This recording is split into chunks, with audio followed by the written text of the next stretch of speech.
प्रिय विद्यार्थियों सभी को नमस्कार। कैसे हैं आप सब? आई थिंक आप बहुत अच्छे होंगे। सबसे पहले आपके अपने YouTube चैनल ज्ञान दीक्षा क्लासेस के डिजिटल मंच पर आप सभी का हार्दिक स्वागत, अभिनंदन। जल्दी से जल्दी जुड़ जाइए और क्लास को दबाकर शेयर करें ताकि उन विद्यार्थियों तक आसानी से पहुंच सके जहां तक अभी ये क्लास नहीं पहुंची। ठीक है। और हम पढ़ रहे थे कक्षा 10 की मैथ्स के अंतर्गत हमने प्रश्नावली 3.3 के तीसरे के 3.3 के दूसरे के 3 क्वेश्चन हमने कर लिए थे और अब हम पढ़ेंगे आगे तीसरा, चौथा और पांचवा क्वेश्चन। ठीक है। प्रश्नावली कौन सी है? 3.3 के दूसरे क्वेश्चन के जो 3 क्वेश्चन हमने किए थे, बाइलिंगुअल क्वेश्चन थे, समीकरण बना करके हमने उसको हल किया था। यहाँ तक किसी भी विद्यार्थी को किसी भी प्रकार का कोई डाउट हो तो आप मुझे अवश्य बताइए। हम उसका पूरा रिसोल्यूशन देने का, परफेक्ट रिसोल्यूशन देने का पूरा प्रयास करेंगे। यदि अच्छा लगे तो लाइक करें, वीडियो को शेयर करें और प्यारा सा कमेंट करके चैनल को सब्सक्राइब जरूर करें ताकि हर एक सूचना आपको समय पर मिलती रहे। चलिए अगले क्वेश्चन की तरफ। क्वेश्चन नंबर 3.3 का चौथा कह रहा है दूसरे का, कौन सा? क्वेश्चन नंबर 2 दूसरे का चौथा क्वेश्चन। बहुत आसान है। 3 क्वेश्चन जब हम पढ़े उसमें कोई समस्या नहीं आई तो चौथे क्वेश्चन में भी समस्या बिल्कुल भी नहीं आने वाली है। शर्त यह है कि आप पूरा इंटरेस्ट लेकर के पढ़ोगे और आगे से आगे और भी अपने भाई बहनों को शेयर करोगे। चौथा कह रहा है कि मीना रुपए 2000 निकालने के लिए बैंक गई। मीना नाम की एक लड़की है और 2000 रुपये निकालने के लिए कहाँ गई है? बैंक गई है। ठीक है। 2000 रुपये निकालने के लिए मीना बैंक जाती है और उसने एक खंजाची नाम पहले भी एक बार 9th की क्लास में शायद आया है। खंजाची का मतलब होता है कैशियर। क्या होता है? कैशियर। ठीक है। हाँ, खंजाची का मतलब होता है कैशियर। ठीक है। कैशियर से वो बात करती है, क्या करती है? कैशियर से या खंजाची से 50 रुपए तथा 100 रुपए के नोट देने को कहा। मीना ने कहा कि मुझे 2000 रुपये चाहिए और उस कैशियर से कहा कि आप 50 रुपए के और 100 रुपए के मुझे नोट दीजिए।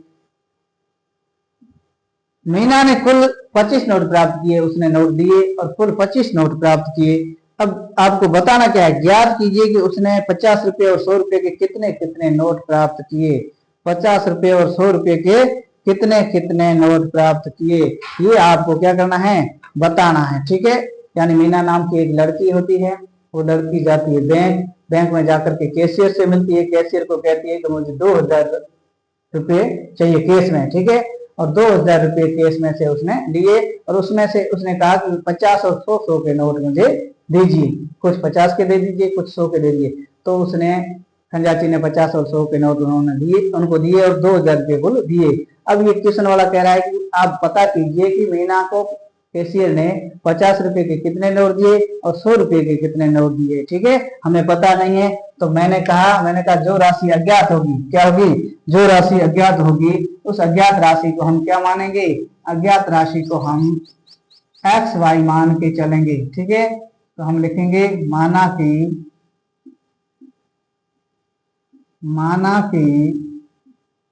मीना को या माना कि मीना ने 50 रुपए के माना कि मीना ने 50 रुपए के नोट 50 रुपए के नोट बराबर एक्स नोट प्राप्त किए। कितने? X note. ठीक है। यानी मीना गई कैशियर के पास बैंक में और उसने 50 रुपए के एक्स नोट प्राप्त किए। वो कह रहा है कि 50 और 100 रुपए के कितने नोट प्राप्त किए। तो जो अज्ञात है हमें पता नहीं है तो हम मान के चलेंगे जो अज्ञात है उसको। माना कि मीना ने 50 रुपए के नोट एक्स नोट प्राप्त किए। अब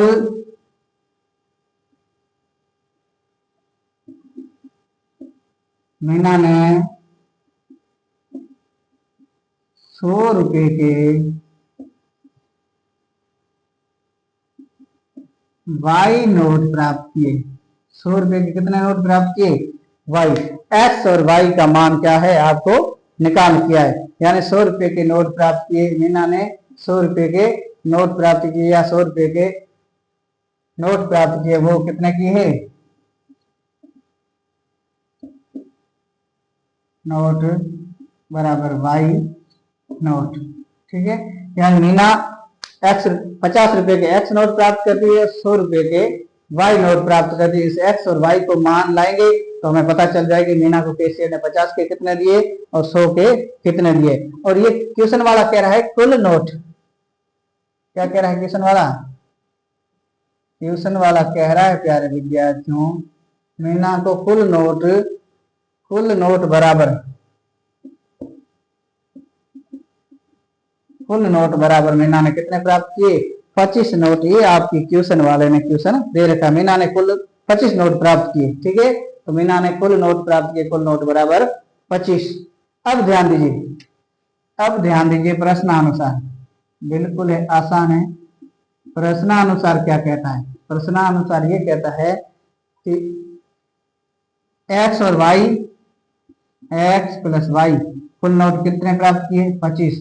ये एक्स और वाई जब मीना प्राप्त करती है नोट तो कुल नोटों की संख्या होती है 25, तो एक्स प्लस वाई बराबर 25। समीकरण नंबर अपना क्या बन गया, एक बन गया। क्या बन गया, एक बन गया।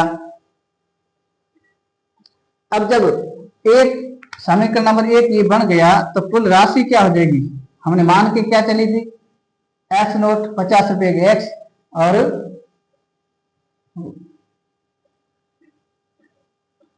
100 रुपए के कितने वाई, तो ये 50 रुपए एक्स मानेंगे तो ये 50 एक्स नोट हो जाएंगे। ठीक है, और ये वाई रुपए के 100 नोट, यानी ये 100 वाई नोट हो जाएंगे। फाइनली ये कितने नोट हो जाएंगे, क्योंकि एक्स तो हमने माना है 50 के हैं तो 50 को एक्स से गुणा करेंगे, 100 रुपए के नोट हैं, वाई हमने माना है तो 100 वाई हो जाएगा। अब कुल राशि कितनी हो जाएगी प्रिय विद्यार्थियों, कुल राशि बराबर हो जाएगी,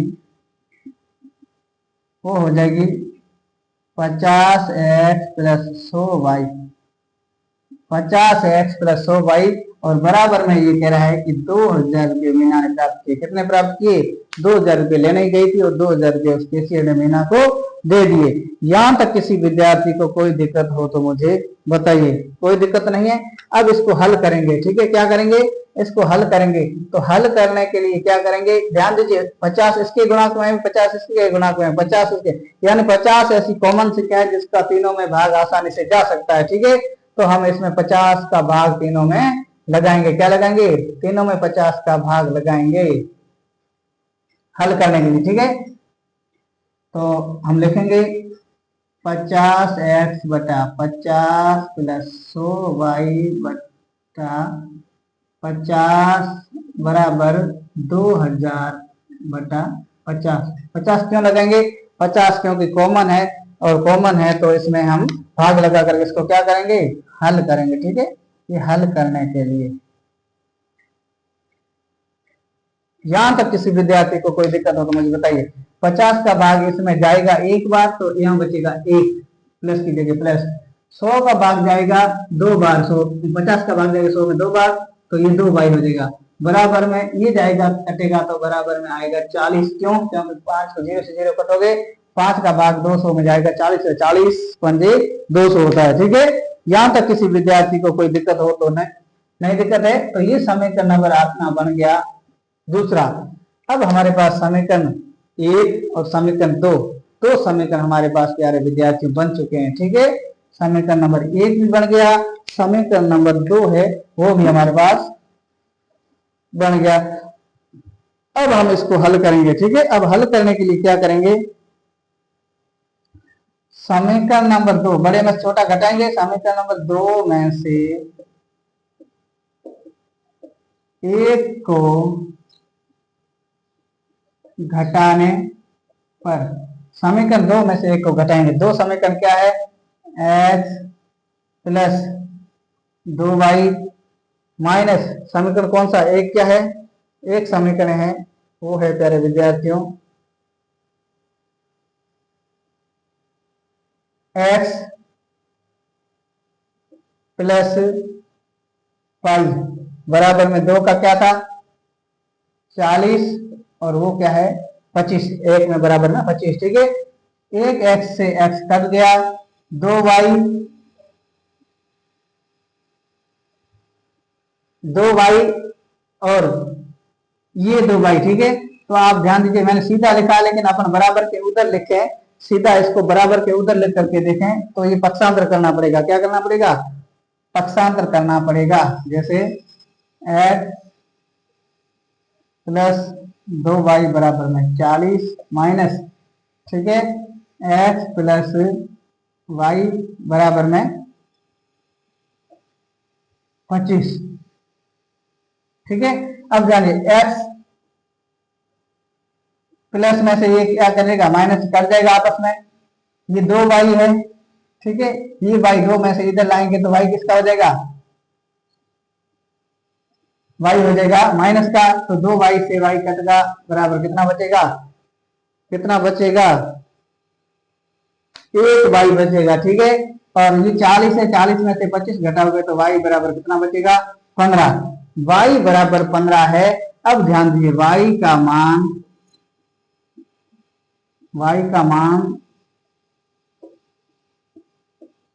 समीकरण 1 में रखने पर, किसमें रखने पर समीकरण 1 में रखने पर y का मान समीकरण 1 में रखेंगे तो x प्लस वाई बराबर 25, समीकरण नंबर 1 ये है।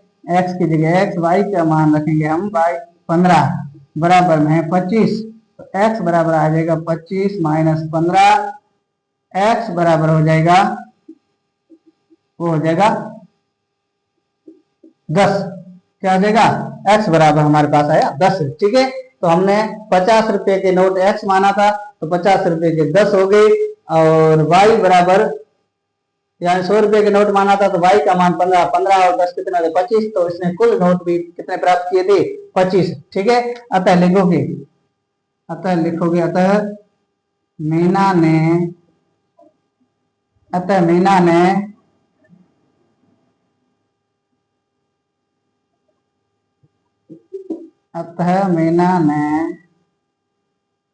50 रुपए के नोट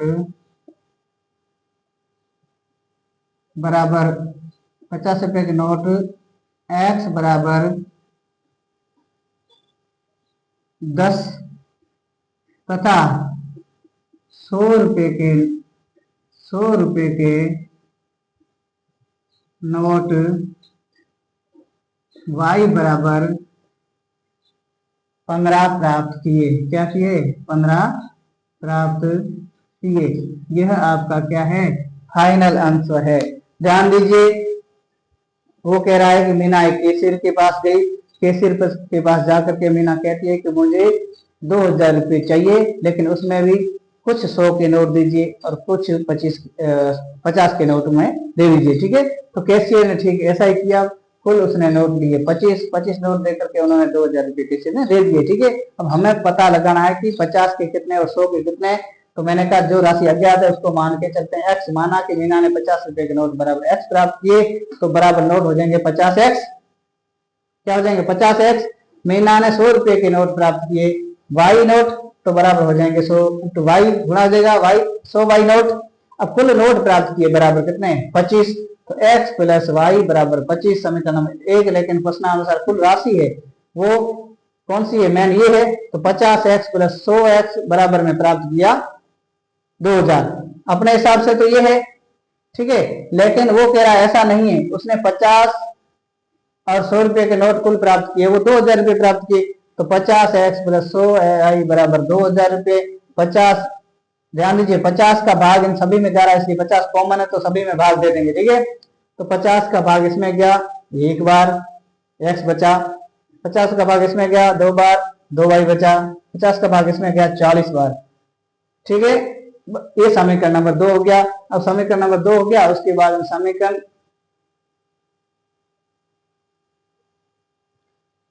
नंबर 2 में से समीकरण नंबर 1 घटाएंगे। समीकरण 2 में से समीकरण नंबर 1 घटाया तो y बराबर आया 15।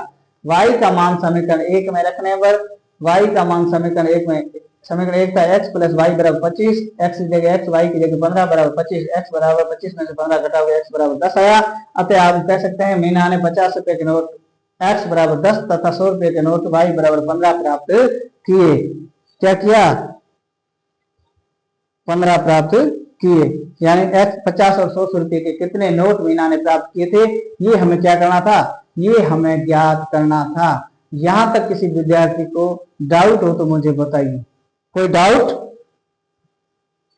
नहीं है? हाँ, डाउट रहना नहीं चाहिए। और ऐसे आपको हल करना है, परीक्षा में आएगा तो शॉर्ट नहीं, ऐसे करके आप हल करोगे तो आपका पूरे में से पूरा नंबर मिलेगा। ठीक है, आप शॉर्ट तरीका अपनाओगे, कंपटीशन में शॉर्ट अपना सकते हो, लेकिन थ्योरेटिकल एग्जाम है, बोर्ड के एग्जामों में इस प्रकार से आपको पूरा का पूरा करना पड़ेगा। यहाँ तक किसी विद्यार्थी को कोई डाउट नहीं है।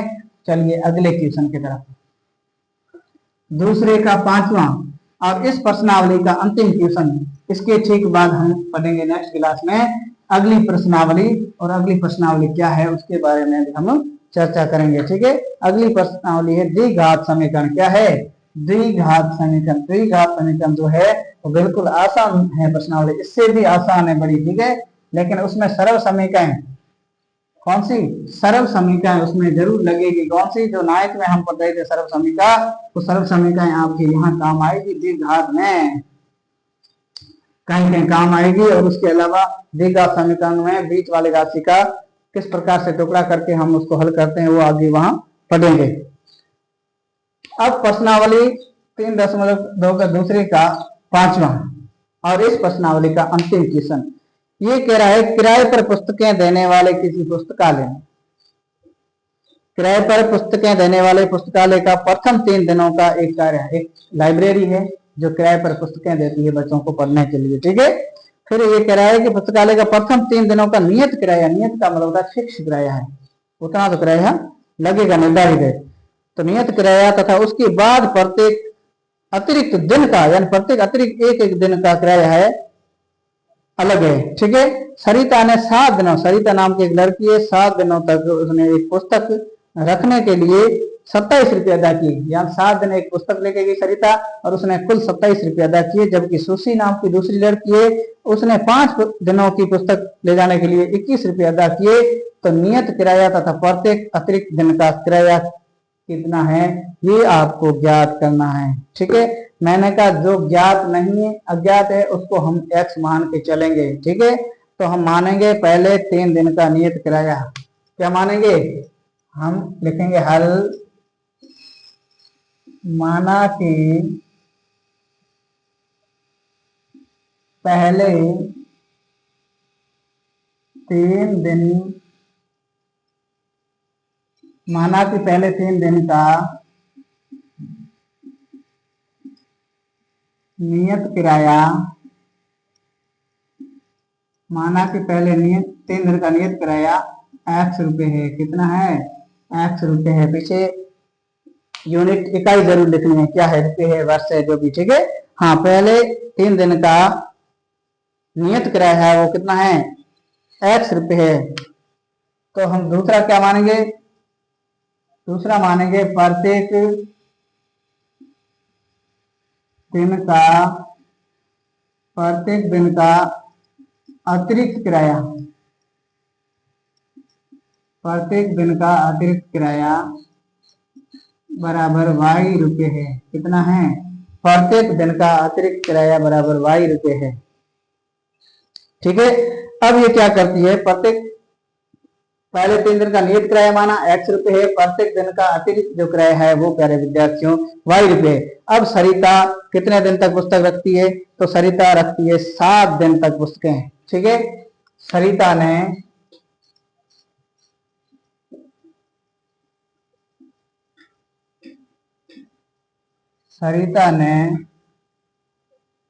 क्या किया? 7 दिन, सरिता ने 7 दिन तक पुस्तक रखी। सरिता ने 7 दिन तक पुस्तक रखी। ठीक है, अब सरिता है वो 7 दिन तक पुस्तकें रखती है। जब सरिता 7 दिन तक पुस्तकें रखती है तो क्या हो जाएगा? हम पहले 3 दिन का किराया मान रहे हैं, x रुपए, और प्रत्येक दिन का अतिरिक्त किराया है वो मान रहे हैं प्रिय विद्यार्थी कितना,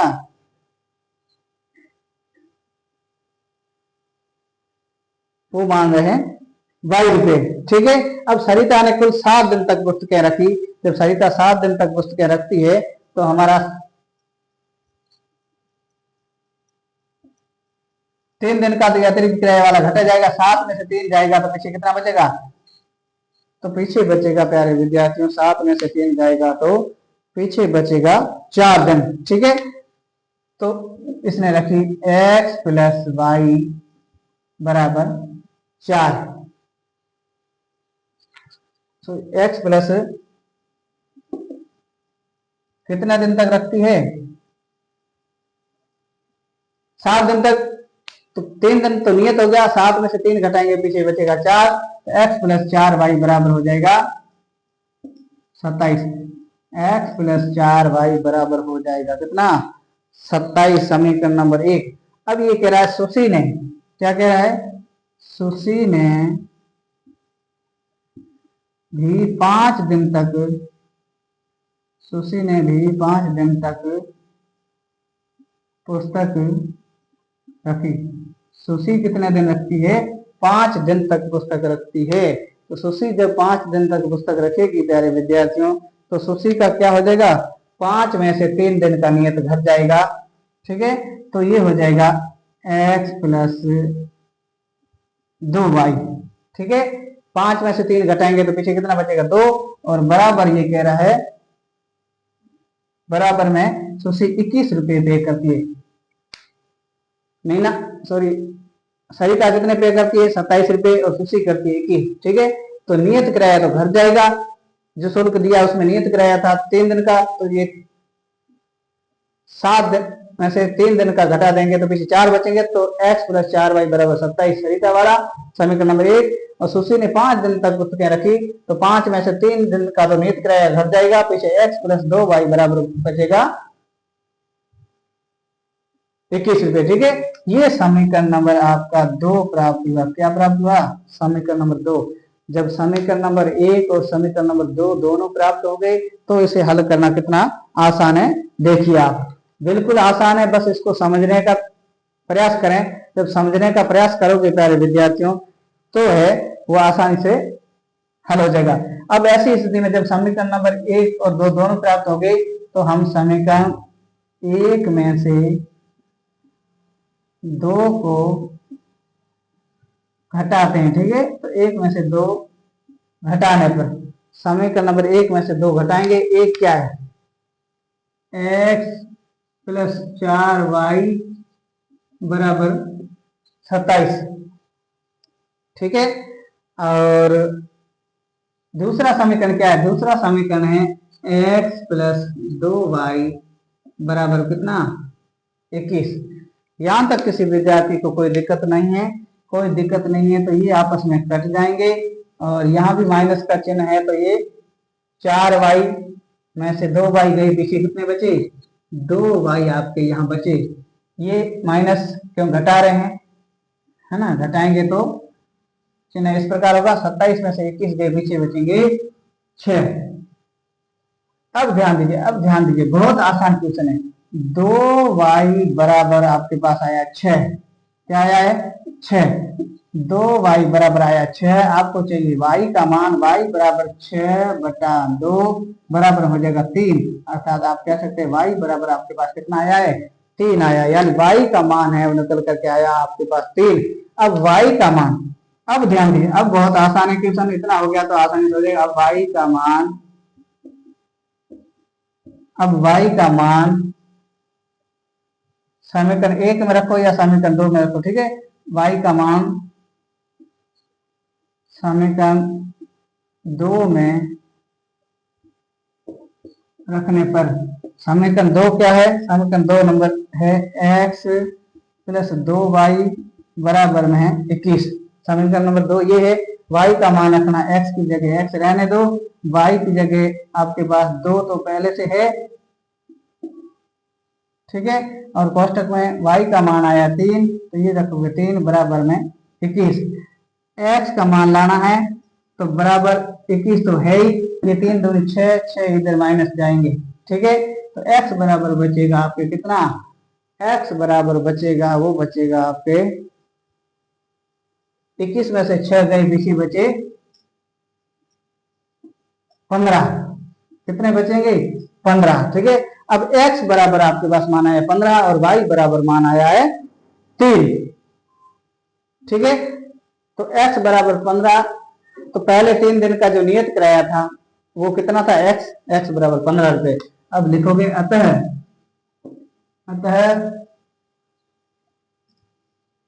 पहले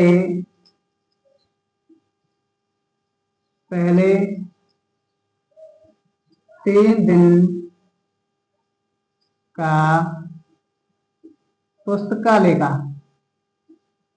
पहले 3 दिन का पुस्तकालय का नियत किराया, पहले 3 दिन का पुस्तकालय का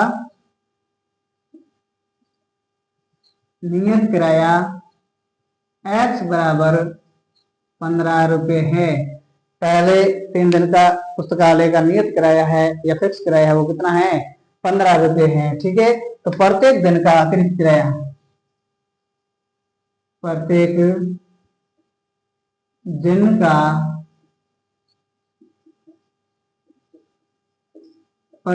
का अतिरिक्त किराया, प्रत्येक दिन का अतिरिक्त किराया y बराबर 15 रुपए, कितना है y बराबर 15 रुपए। यही आपका क्या है, फाइनल आंसर है। दोबारा समझिए, ठीक है। यानी वो कह रहा है, प्रश्न वाला कह रहा है, क्या कह रहा है प्रश्न वाला कह रहा है किराए पर पुस्तकें देने वाले किसी पुस्तकालय का प्रथम 3 दिनों का नियत किराया,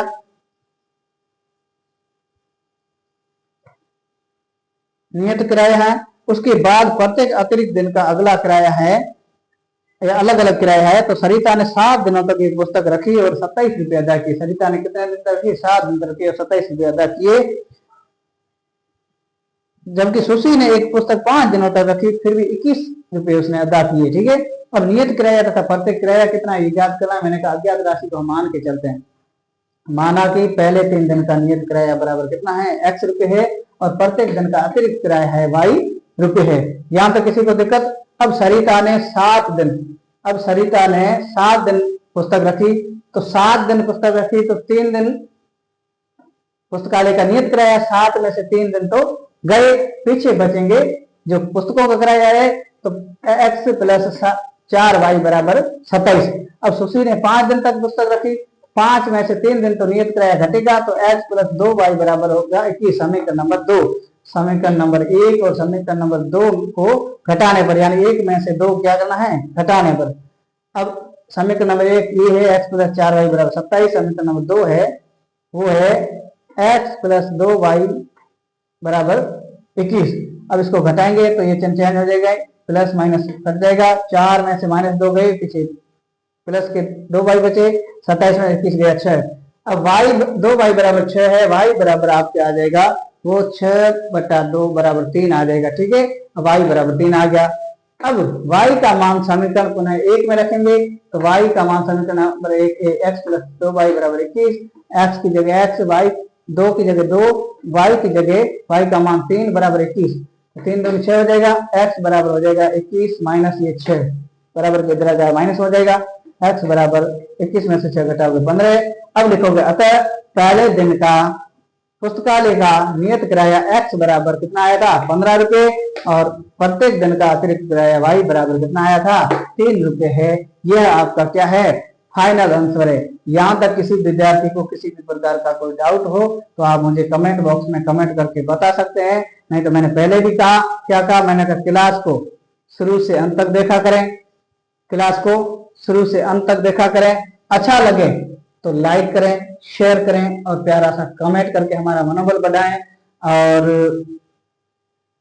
चैनल को अभी तक सब्सक्राइब नहीं किया है तो चैनल को सब्सक्राइब करके ऑल वाला बेल आइकन जरूर प्रेस करें, ताकि हर एक सूचना, हर एक नोटिफिकेशन आपको समय पर मिलती रहे।